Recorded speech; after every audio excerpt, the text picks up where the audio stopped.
जय हिंद दोस्तों। सत श्री अकाल, नमस्कार। तो आज की क्लास में हम लोग रीजनिंग के कुछ महत्वपूर्ण प्रश्नों को हल करेंगे। तो आप लोग हमारे साथ शुरू से अंत तक बने रहेंगे और इन सारे प्रश्नों को अच्छी तरह समझने का प्रयास करेंगे। दोस्तों आज की जो क्वेश्चन है, ये सभी क्वेश्चन इन सारे एग्जामों के लिए बहुत ही इंपॉर्टेंट है। अगर कोई दोस्तों रेलवे में एलएलपी टेक्नीशियन, आरपीएफ, एनटीपीसी या ग्रुप डी या जे की तैयारी कर रहे हैं, या एसएससी में CPO, GD, CHSL, MTS, CGL +10+2 की तैयारी कर रहे हैं, या बैंक की तैयारी कर रहे हैं, या आईबीपीएस की तैयारी कर रहे हैं, या पुलिस की तैयारी कर रहे हैं, या बिहार एसएससी की तैयारी कर रहे हैं, या बीपीएससी टीचर की तैयारी कर रहे हैं, एंड ऑल कॉम्पिटेटिव एग्जाम्स, और किसी प्रकार गवर्नमेंट जॉब्स की आप तैयारी कर रहे हैं, तो आप लोग आज की क्लास बहुत ही इंपॉर्टेंट होने वाला है। तो आप लोग क्लास को मिस मत करेंगे और हमारे साथ शुरू से अंत तक बने रहेंगे। तो चलिए आप लोग का जिस मतलब तो क्लास को स्टार्ट करते हैं। तो देखिए आप लोग का सबसे पहला क्वेश्चन कहता है, क्या है? कहता है कि कौन सा शब्द नीचे दिए गए संबंध को सर्वोत्तम ढंग से पूर्ण करेगी। तो जिस प्रकार पर्वत जो है घाटी से संबंधित है, उसी प्रकार दुश्मन किससे संबंधित होगा। तो चार ऑप्शन दिया हुआ है। देखिए आपका अभी क्वेश्चन देखिए, आरपीएफ एसआई में पूछा हुआ प्रश्न है। अब कहता है कि पर्वत जो है घाटी से संबंधित है, तो पर्वत और घाटी के बीच क्या संबंध है। देखिए तो पर्वत का जो विलोम होता है, ठीक है, उसका विलोम क्या होता है? घाटी होता है। उसी प्रकार से दुश्मन का विलोम क्या होता है? तो दुश्मन का विलोम जो होता है क्या होता है? दोस्त होता है, जो कि आपका ऑप्शन सी में दिया हुआ है। इसीलिए ऑप्शन नंबर सी आपका यहाँ पे क्या हो जाएगा? करेक्ट आंसर हो जाएगा, ऑप्शन नंबर सी हो जाएगा। कोई दिक्कत है? चलिएगा अगला प्रश्न देखिएगा। देखिए अगला प्रश्न कहता है क्या है कि उस वेन आरेख का चयन करें जो दिए गए वर्गों के बीच सर्वश्रेष्ठ संबंध को दर्शाता है। कहता है जिस प्रकार से चींटियाँ, तितलियाँ और कीड़े हैं, इन तीनों के बीच क्या रिलेशन होगा। अब देखिएगा यहाँ पे कि चींटियाँ, तितलियाँ और कीड़े हैं। सभी चींटियाँ कीड़े हो कहलाती है और सभी तितलियाँ भी क्या कहलाती है? कीड़े कहलाते हैं। क्योंकि तितली भी क्या होती है? कीड़ा होता है, ठीक है। और जो चींटियाँ होती है वो भी क्या होता है? कीड़ा होता है, ठीक है। तो हमारा डायग्राम इस प्रकार से बनेगा। तो ऑप्शन नंबर सी आपका यहाँ पे क्या हो जाएगा?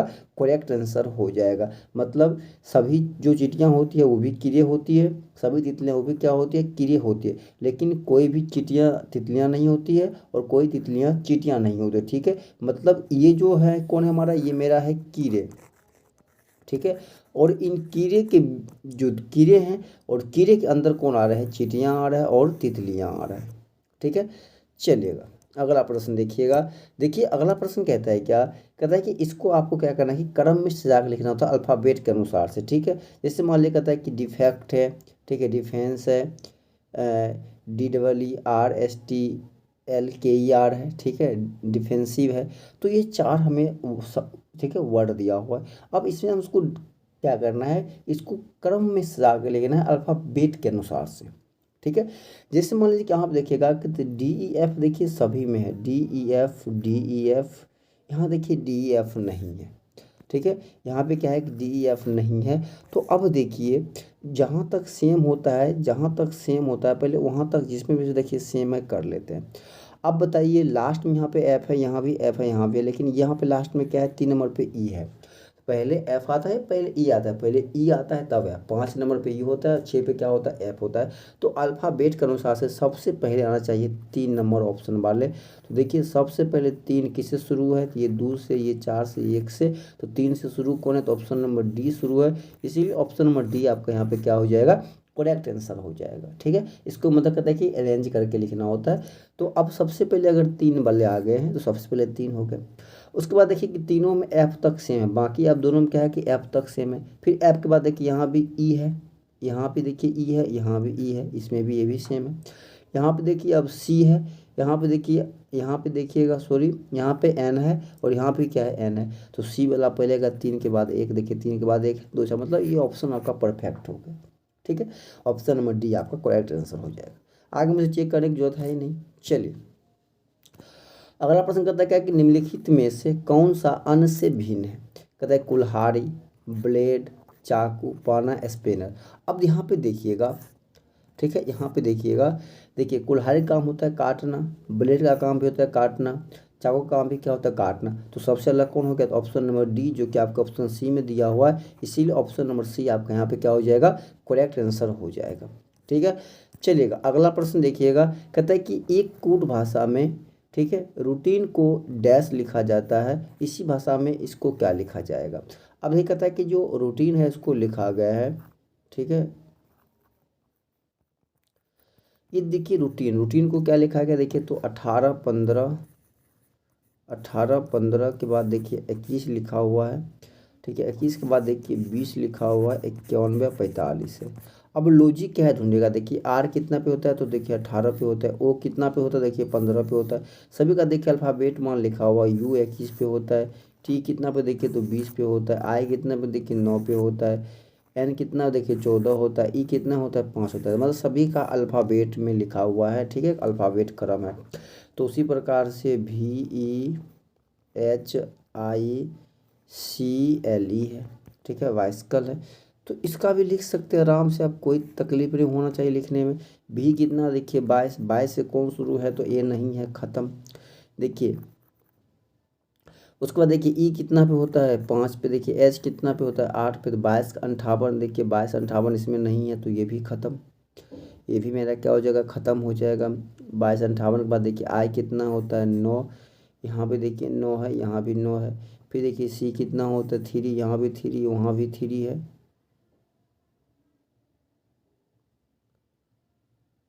ठीक है। उसके बाद देखिएगा यहाँ पे, उसके बाद देखिए एल कितना होता है 12, और ये कितना होता है 5, देखिए यहाँ पे 1 5, ये भी खत्म। तो आपका ऑप्शन बी यहाँ पे क्या हो जाएगा, करेक्ट आंसर हो जाएगा, ऑप्शन नंबर बी हो जाएगा, ठीक है। चलिएगा अगला प्रश्न देखिएगा दोस्तों। देखिए अगला प्रश्न कहता है क्या कि निम्नलिखित समीकरण को सही बनाने के लिए किन दो संकेतों को आपस में बदला जाना चाहिए। देखिए ऐसा प्रश्न रहे ना, तो हम आपको ऐसा यहाँ पे एक चीज़ें बताना चाहूँगा। जब भी आपको ऐसा प्रश्न करने को मिले, तो सबसे पहले आप लोग हमेशा डिवाइड पे ध्यान दीजिए। किस पे ध्यान देना है, डिवाइड पे। देखिए डिवाइड पे ध्यान देने के बाद इधर जो बराबर का चिन्ह क्या है, मैं देखिए एक पूर्णांक है। अगर मैं मान लो कि 6 भागा कितना है 5 है, क्या बताइए 6 5 से डिवाइड होता है, नहीं होता है। और यहाँ पे अगर यह पूर्णांक है, अगर इसको डिवाइड करेंगे तो यह पूर्णांक नहीं आएगा, पॉइंट में आ जाएगा, लेकिन यह आंसर पॉइंट में है नहीं है। इसका मतलब क्या, तो डिवाइड जो होगा हर हाल में चेंज होगा ही होगा। अब देखिए किस में डिवाइड चेंज हो रहा है, तो ऑप्शन ए में हो रहा है और ऑप्शन डी में हो रहा है। इसका मतलब कि पहले हम लोग ए और डी को चेक करेंगे, फिर अगर इन दोनों से नहीं होगा तब बी और सी कर चुके। ऐसा क्वेश्चन ऑप्शन से करना होता है, ठीक है। तो पहले हम लोग ऑप्शन ए को करेंगे, ताकि डिवाइड को आप गुना कर दो और गुना को डिवाइड कर दो। इसका मतलब 6 गुने कितना हो जाएगा 5, क्योंकि इसको क्या करना है, गुना करना है। प्लस कितना है 12 है 12, और जो ये जो मल्टीपल इसको क्या करना है, डिवाइड करना है, तो कितना हो जाएगा 4, अब माइनस कितना हो गया 7, इक्वल टू कितना है 26। अब देखिए कीजिएगा तो 4 3 बार में कितना हो जाएगा 12, 6 गुने 5 कितना हो जाएगा आपको 30 हो जाएगा। प्लस कीजिएगा 3, अब माइनस कितना हो जाएगा 7, बराबर कितना हो गया देखिए 26। तो 3 घटेगा 4, 26 में 4 जाएगा, सॉरी 30, 3 कितना 33, 33 में 4 घटाएगा कितना हो जाएगा 26, बराबर कितना हो गया देखिए 26। तो दोनों जब बराबर हो गया, इसीलिए आपका ऑप्शन नंबर ए यहाँ पे क्या हो जाएगा, करेक्ट आंसर हो जाएगा, ठीक है। और हमें आपको बताया है क्या, हमेशा आपको भाग वाले पे ध्यान देना है, ठीक है। अगर इसमें मान लीजिए अगर ये डायरेक्ट अगर कट रहा है, ठीक है, फिर तो हम ऑप्शन से सभी करना पड़ेगा। अगर नहीं कट रहा है तो पहले भाग वाले को चेक करेंगे जिसमें भाग चेंज हो रहा है। अगर इससे नहीं होता तो फिर हम लोग डी चेक करते, तब इसके बाद हम कोई और ऑप्शन चेक करते, ठीक है। तो इसीलिए मेरा यहाँ पे ए हो गया, तो ऑप्शन नंबर ए मेरा करेक्ट आंसर हो गया। चलिएगा अगला प्रश्न कहता है क्या कि 95 को जिस प्रकार से 105 लिखा गया, उसी प्रकार से 89 को क्या लिखा जाएगा। अब देखिए जो 95 है इसको क्या लिखा जा रहा है, तो 105 लिखा जा रहा है। अब सोचिए कैसे लिखा गया, लॉजिक क्या है। देखिए लॉजिक क्या है, इसको हम क्या किए, देखिए कि 10 का स्क्वायर कर दे कितना हो गया 100 हो गया। इसमें से क्या क्या देखिए माइनस का 5 के बताइए क्या 105 हो गया, सॉरी मतलब 95 हो गया। तो उसी प्रकार से यहाँ भी क्या करेंगे, 10 का स्क्वायर करेंगे कितना हो जाएगा 100 हो जाएगा। इसमें प्लस का 5 कर देंगे, बताइए क्या 105 नहीं हो गया। तो इसमें माइनस का 5, इसमें क्या हो गया प्लस का 5 हो गया, ठीक है। तो सेम चीज़ यहाँ भी हो गया, कितना है 89 है। बताइए क्या इस 89 को हम बताइए क्या इस 89 को हम 10 का स्क्वायर अर्थात 100 माइनस का 11 कर दूँ, बताइए क्या ये 89 हो जाएगा, जी 89 हो जाएगा बिल्कुल। तो सेकेंड में क्या करना पड़ेगा, तो पहला में अगर माइनस करे, दूसरा में क्या हो रहा है देखिए तो प्लस हो रहा है, तो वही बात यहाँ भी हो जाएगा। तो 10 का स्क्वायर प्लस कितना हो जाएगा 11, तो 10 का स्क्वायर 100 प्लस 11 कितना हो जाएगा 111 हो जाएगा। आपका ऑप्शन सी यहाँ पे क्या हो जाएगा, करेक्ट आंसर हो जाएगा, ठीक है। चलिएगा अगला प्रश्न देखिएगा। देखिए अगला प्रश्न कहता है क्या कि 9 10 13 22 49 लिखा गया, उसी प्रकार से यहाँ पे कौन सी संख्या आएगी आपको यह ज्ञात करना है, ठीक है। अब देखिए 9 के बाद हम लोग कहाँ गए 10 पे, 10 के बाद कहाँ गए देखिए 13 पे, 13 के बाद कहाँ गए हम लोग 22 पे, 22 के बाद कहाँ गए 49 पे, उसके बाद हम लोग कहाँ जा रहे हैं प्रश्नवाचक चिन्ह पे जा रहे हैं। अब देखिएगा यहाँ पे 9 के बाद हम लोग कहाँ गए 10 पे, 10 के बाद कहाँ गए हम लोग 13 पे, 13 के बाद कहाँ गए 22 पे, 22 के बाद कहाँ गए 49 पे। तो अब सिंपल सी बात यहाँ पे समझिएगा, 9 से 10 पे कितना प्लस का 1 किए, 10 से कहाँ गए 13 पे देखिए तो कितना देखिए प्लस का 3 किए, 13 से कहाँ गए 22 पे तो कितना देखिए प्लस का 9 किए, और 22 से कहाँ गए 49 पे कितना देखिए प्लस का 27 किए। तो आगे जाएंगे तो क्या प्लस करेंगे।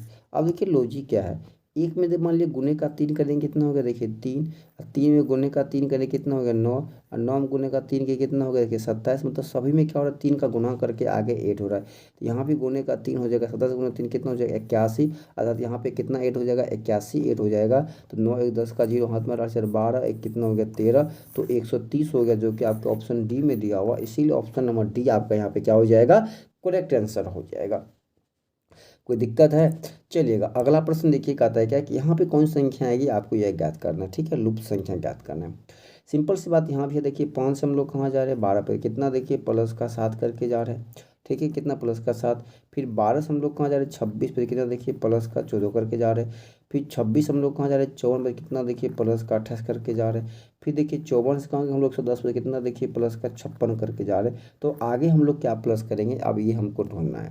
देखिए लॉजिक क्या है, 7 से हम लोग कहाँ गए 14 पे, कितना देखिए गुने का 2 के कितना हो गया 14 हो गया। फिर 14 से कहाँ गया 28 पे, फिर देखिए कितना गुने का 2 14 गुने 28, फिर 28 कहाँ गए हम लोग 56 में, फिर कितना गुने का 2, मतलब सभी में गुने का 2 करके जोड़ रहे। तो यहाँ भी हम लोग गुने का 2 करेंगे, तो 56 गुने का 2 करेंगे, क्षेत्र में 12 2 हाथ में 1, 15 10 11 कितना हो गया 112 हो गया। और इसमें कितना करना पड़ेगा प्लस का 110 करना पड़ेगा। तो 2 2 2 कितना हो गया 222 हो गया, जो कि आपके ऑप्शन देखिए यहाँ पे बी में दिया हुआ है, ऑप्शन बी में दिया हुआ है, इसीलिए ऑप्शन नंबर बी आपका यहाँ पे क्या हो जाएगा करेक्ट आंसर हो जाएगा। कोई दिक्कत है समझने में। चलिएगा अगला प्रश्न देखिएगा। अगला देखिए प्रश्न कहता है क्या कि 27 सितंबर को शनिवार है, तो उसी वर्ष 27 अक्टूबर को कौन सा दिन होगा। बहुत ही आसान चीज़ है, आपको सिर्फ पीछे ध्यान रखना होगा। सितंबर कितने दिन का होता है 30 दिन का, तो 27 तारीख को हो गया, तो शेष बचा कितना दिन 3 दिन, और अक्टूबर कितना दिन इधर है तो 27 दिन है। ठीक है, सितंबर के बाद क्या होता है अक्टूबर होता है ना, तो 27 दिन कितना हो गया 30 हो गया। 30 में आप लोग 7 से भाग कीजिएगा, 7 कितना हो गया 28, शेष कितना बचा है 2 बचा है। तो शनिवार में 2 जोड़ दीजिए। ठीक है, शनिवार में प्लस का 2 कीजिएगा तो रविवार और सोमवार हो जाएगा। तो ऑप्शन नंबर डी आपका यहाँ पे क्या हो जाएगा करेक्ट आंसर हो जाएगा। ठीक है, चलिएगा अगला प्रश्न देखिएगा कहता है क्या कि इसका प्रतिबिंब कैसा होगा। ठीक है, हमेशा ध्यान रखिए कि जो दर्पण के नज़दीक होता है वो हमेशा दर्पण के नज़दीक बनने का। तो यहाँ देखिए दर्पण से दूर है, दर्पण के पास बना है, तो ऑप्शन छांटिए हमेशा। देखिए इसको बनाने का प्रयास मत कीजिए, ऑप्शन छांटने का प्रयास कीजिए टेक्निक से। दर्पण के नज़दीक जेड है, दर्पण के नज़दीक बनेगा। देखिए जेड का जेड सीधा होगा नहीं, इसका देखिए ऐसे बनेगा नहीं, तो बस एक ही बचा देखिए जेड का उल्टा, ये शायद 7 का उल्टा है, देखिए 2a का उल्टा है। बस ऑप्शन नंबर सी आपका क्या हो जाएगा करेक्ट आंसर हो जाएगा। तो दोस्तों हम आशा करते हैं कि आप सही प्रश्नों को अच्छी तरह समझ गए होंगे। तब तक के लिए जय हिंद जय भारत।